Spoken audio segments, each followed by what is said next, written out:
transitions, body, mind, spirit. Transitions, we have so many different transitions in our life, and I like to use the metaphor of triathlon, something that I do. And in a triathlon, what happens? First you swim, and then you get to the transition area. And then you bike, and then you get a transition area. And then you run, and then you have a great time. Well, this is a great metaphor for life. And we have so many different things, so many directions we think we're going to go, and we have these little turns here and there. And today we have a very interesting guest, David Ponoroff, who is Assistant Director of Larkspur. Larkspur is a natural burial place outside of Nashville, Tennessee, and something that I really think everyone needs to know about, because we never think about burials in a natural way.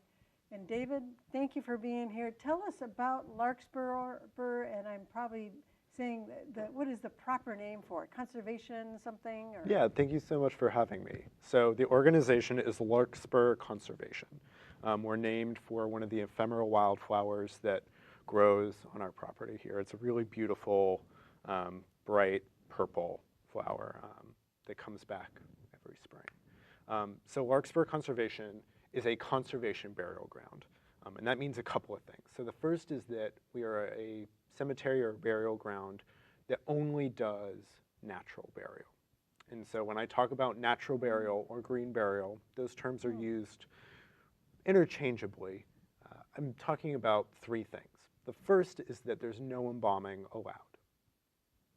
The second is that there are no vaults used in the cemetery.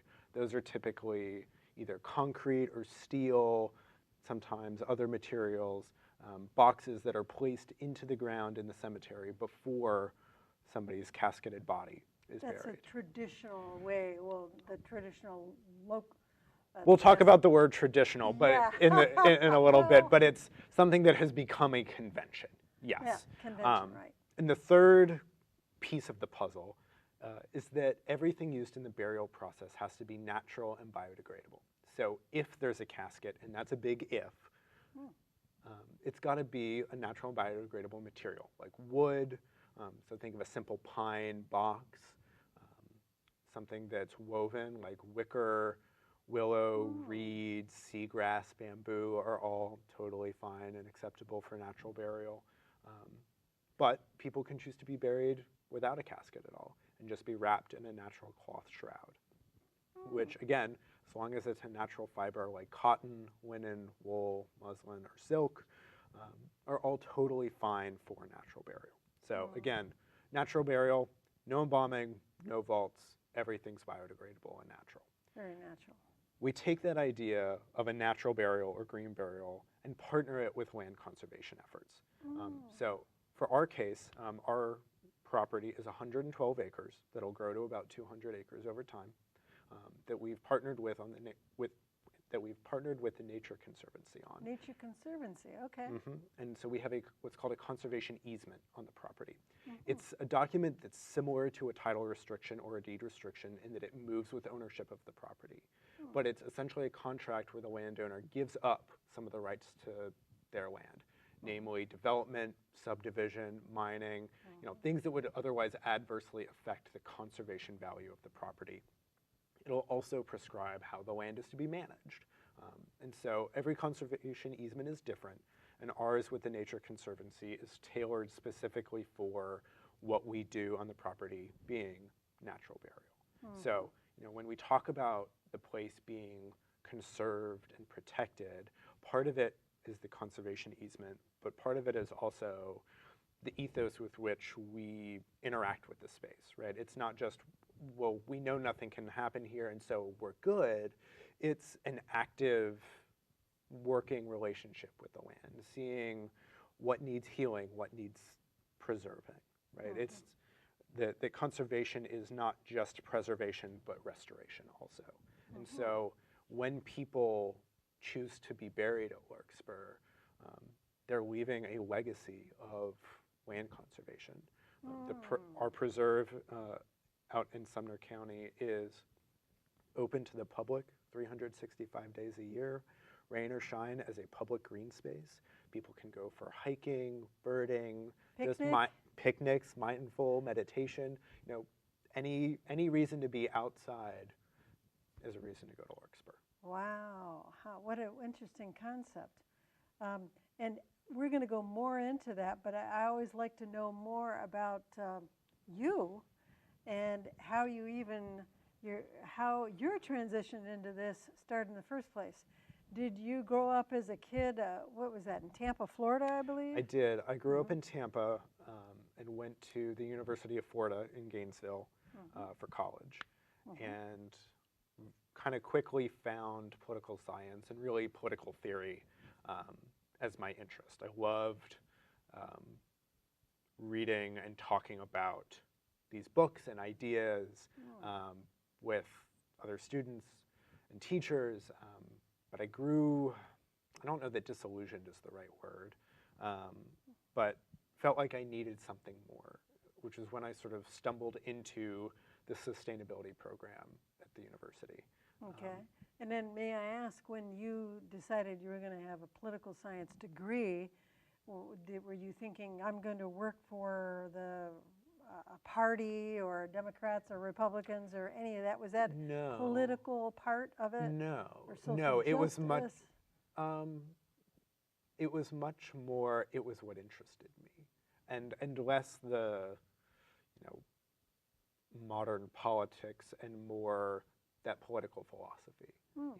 That these sort of old philosophers whose ideas we reference and whose societies we've built our lives around, they're often forgotten. And so when we talk about words like liberal, they have roots and they have meanings back hundreds of years.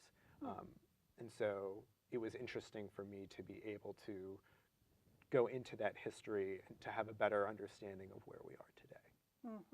And so that was your aim, to get a degree in this. And then when you first started, what were you thinking you were going to do when you graduated? I had fantasies for a really long time of being a professor.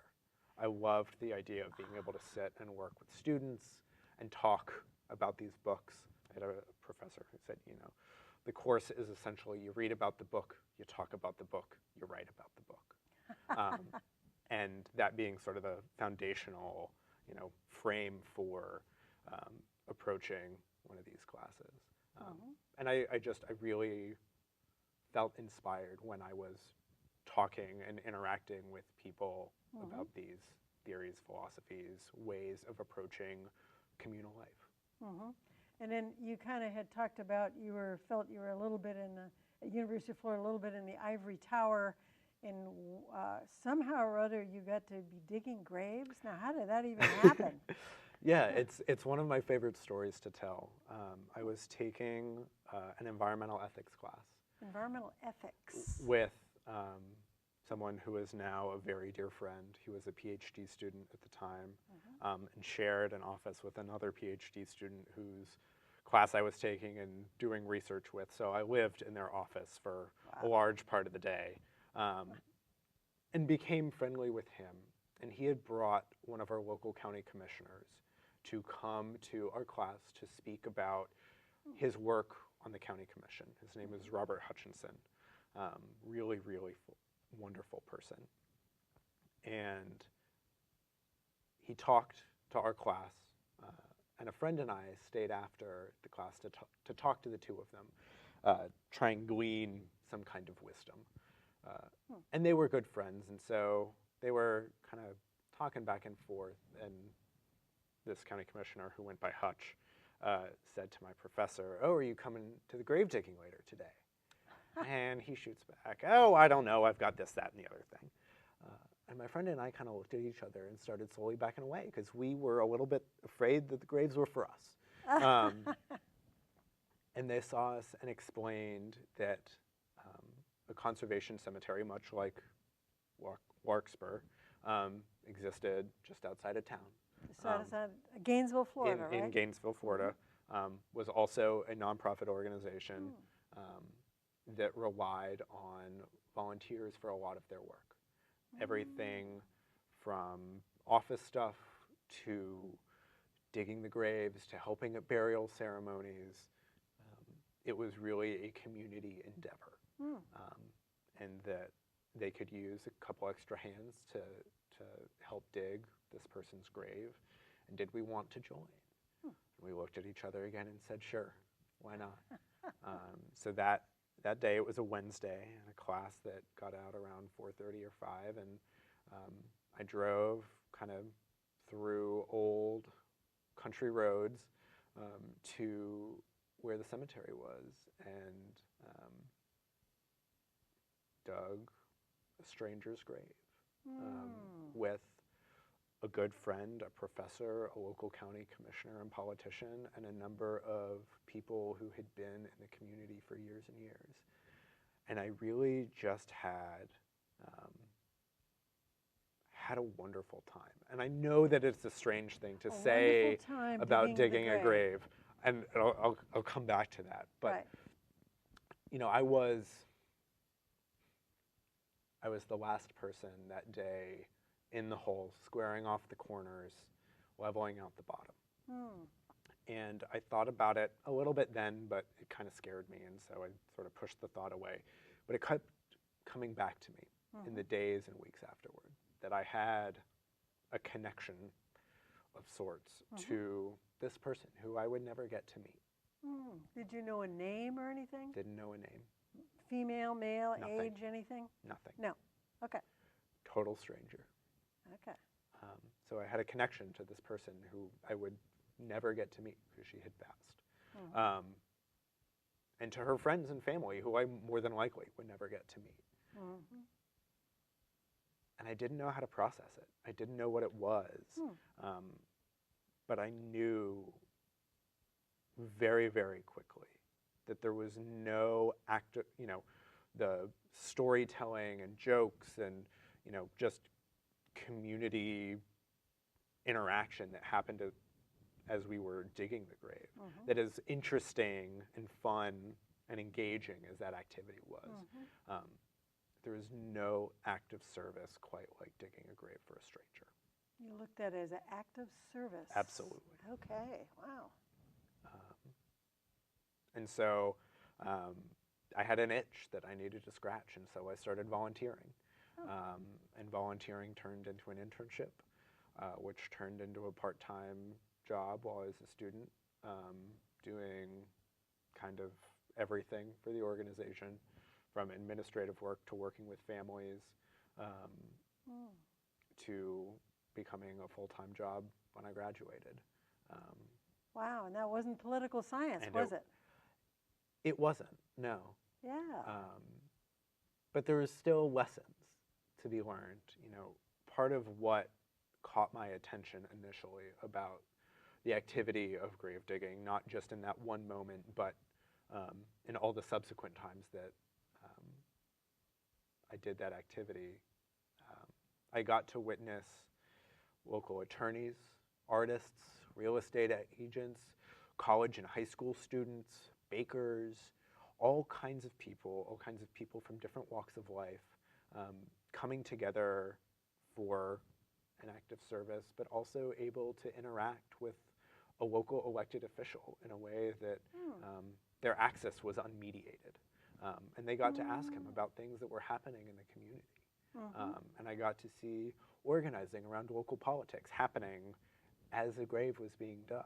Wow, just from the interaction of the volunteers around? Yes, absolutely. And so part of what captivated my attention was the way that these volunteering opportunities were moments of community activism and organizing, engagement with each other. People who may not otherwise get to meet and hear each other's stories. And there's a lot of that, this work of hearing and absorbing people's stories. But it was a really special thing to be a part of. Wow. And then somehow or other, you left Gainesville and are here in Nashville, Tennessee. Yeah, that's right. I left Prairie Creek Conservation Cemetery in Gainesville last year and moved here to Nashville and started with Larkspur in September. Still actively work with the folks at Prairie Creek. You know, there are 9 conservation burial grounds in the country. In the whole country, so In the there's whole only country. 9 of these. So that's right. So there are certainly organizations who are doing natural burial and offering that as a choice, and that's a really wonderful thing. But of organizations like Larkspur who partner natural burial with land conservation, one of 9. One of 9. Wow, wow. And you kind of multiply all the people that die across the country, and there's only 9 kinds of Larkspur-like places in the whole country. So you're kind of on the cutting edge of maybe the future. What is? I hope so. Yes. You know, I think that, you know, natural burial has a whole lot of benefits for people and the planet, right? You know, it's less resource intensive. By and large, it's less expensive, and so there's a social justice component to it. You know, a lot of people go into poverty over funeral expenses. It can be really, really impactful to people. And so, you know, there's all those pieces, but when you can also provide green space to the community, clean air and clean water, a place for people to go and be in nature, and for your act of burial to be part of what sustains that place and protects not just that piece of land, but maybe more land in the future.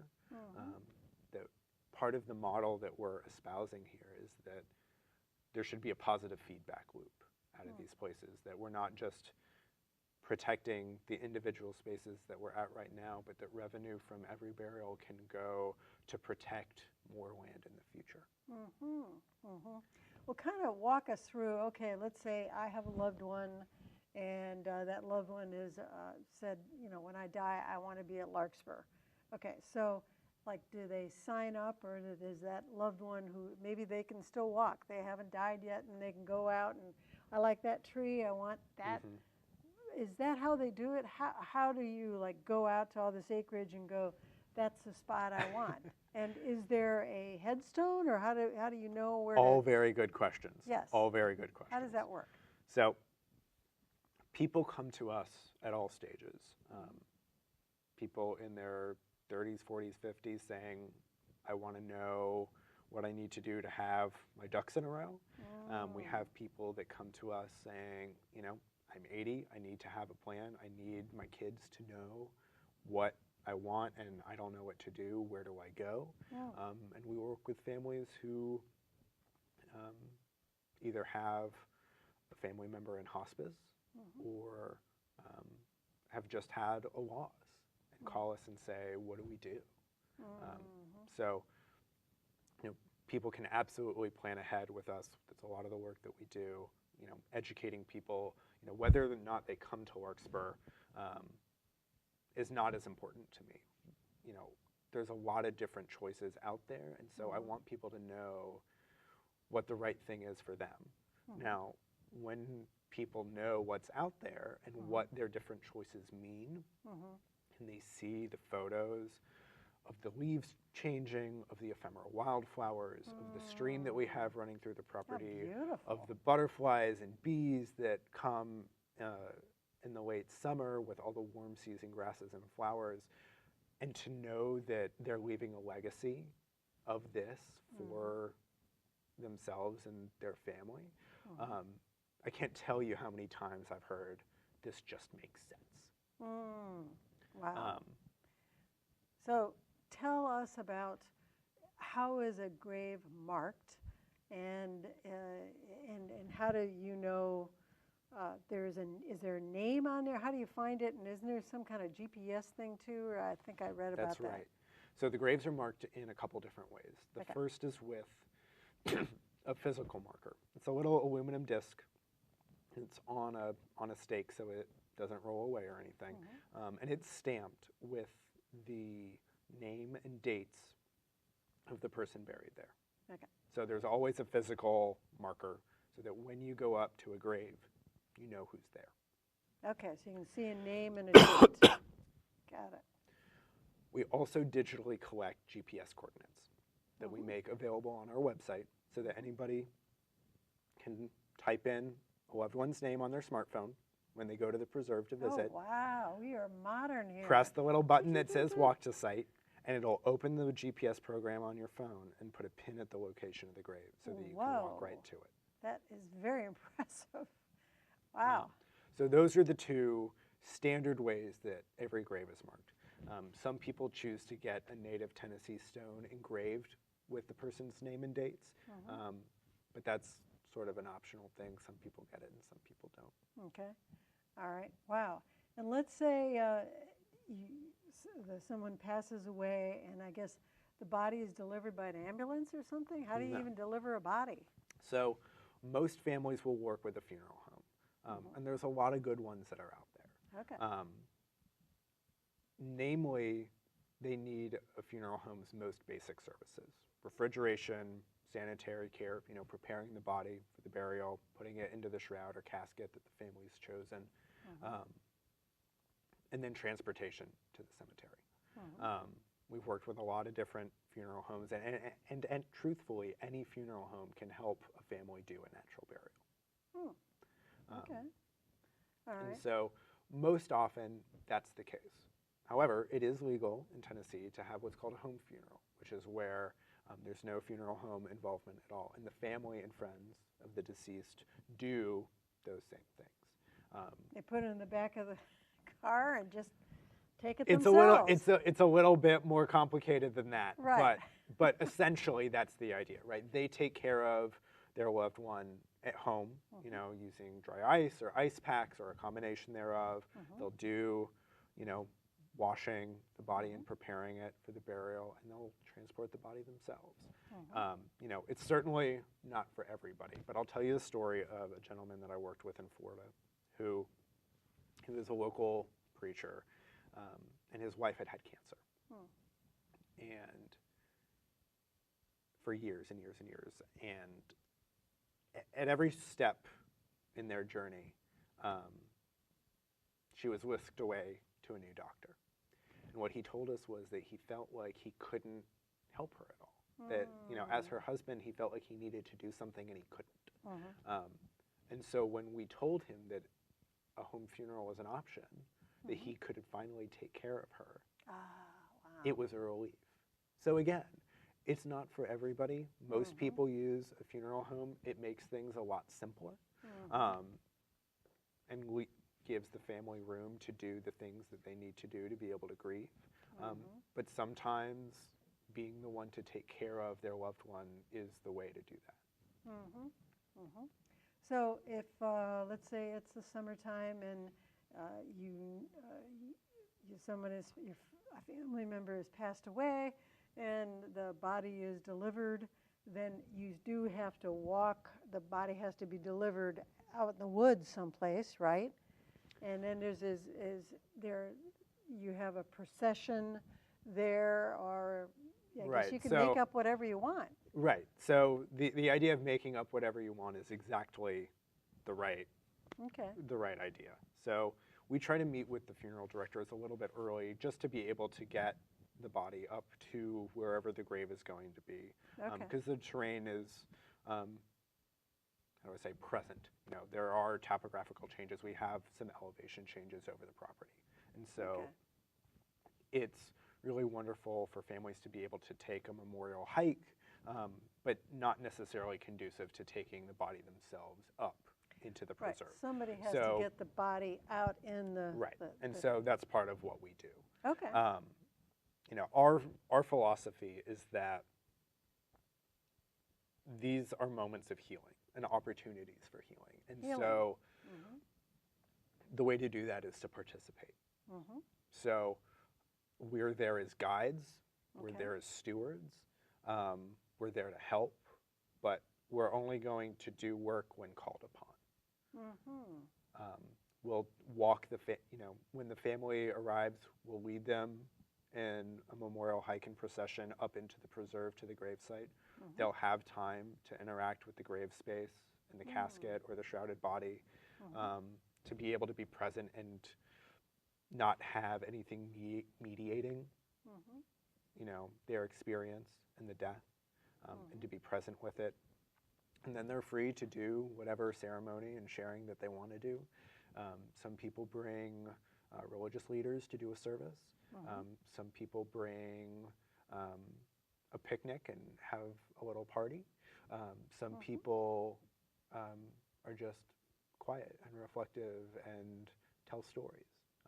Again, there's no one right way to do any of this. It's about giving people the space to do what's right for them. And so we'll guide people through the lowering process. And they're the ones to lower their loved one's body into the grave.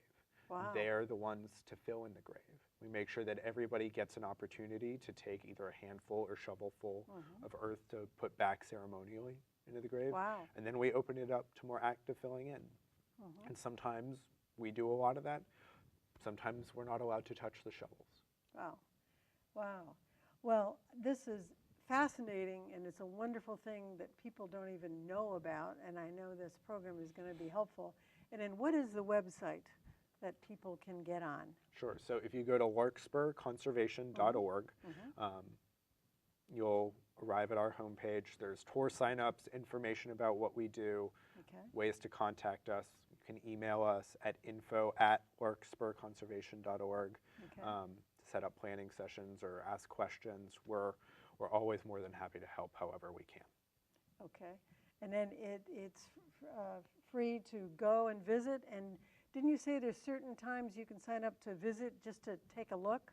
When is that? Sure, absolutely. So the preserve is open 365 days a year for people to go be outside.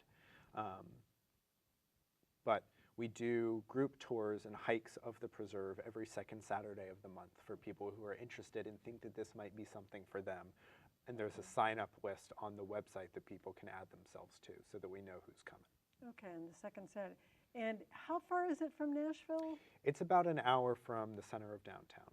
Okay, in Sumner County? That's correct. It's almost in Westmoreland.